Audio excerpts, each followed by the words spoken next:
சீர்கேட்டுடன் உணவு வழங்கிய கடை உரிமையாளருக்கு ரூபாய் 15,000 அபராதம் விதிக்கப்பட்டு சம்மாந்துறை நீதவான் நீதிமன்றம் உத்தரவிட்டுள்ளது. மட்டக்களப்பில் தங்குவதற்கு ஒரு சிறந்த மற்றும் சொகுசான இடத்தை தேடுகிறீர்களா?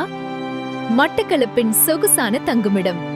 ஏசி மற்றும் நான் ஏசி என உங்களுக்கு தேவையான அனைத்து வசதிகளுடன் கூடிய நேர்த்தியான அறைகள் இங்கே.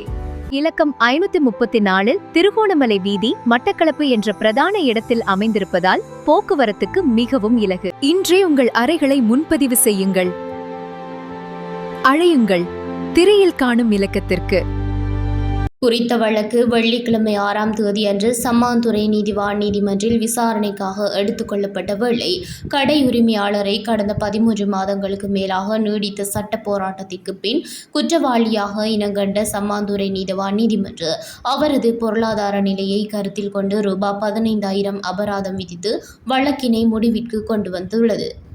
கடந்த வருடம் பிப்ரவரி மாதம் 2ஆம் தேதியன்று சம்மாந்துறை சுகாதார வைத்திய அதிகாரி பணிமனைக்குட்பட்ட கல்லரிச்சல் பொது சுகாதார பரிசோதகர் பிரிவிற்குட்பட்ட சங்கு ஒன்று கூடலில் வழங்கப்பட்ட இரவு விருந்தில் பொரித்த கோழியில் புழுக்கள் இருந்தமை கண்டறியப்பட்டிருந்தது. அத்துடன் சம்பவ தினமன்று கடை உரிமையாளருடன் சங்கு ஒன்று கூடலில் ஈடுபட்டவர்கள் தர்க்கம் செய்த நிலையில் பொது சுகாதார பரிசோதகர் குழுவினருக்கு தகவல் வழங்கியிருந்தனர்.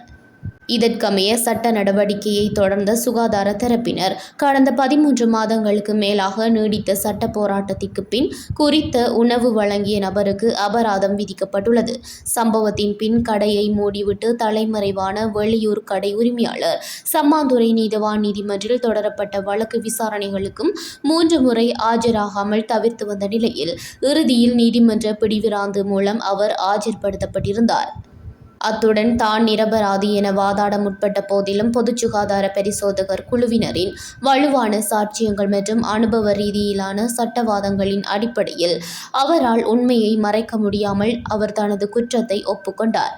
இந்நிலையில் குற்றவாளியின் பொருளாதார நிலையை கருத்தில் கொண்டு ரூபாய் 15,000 அபராதம் விதிக்கப்பட்டு வழக்கு நிறைவு செய்யப்பட்டது.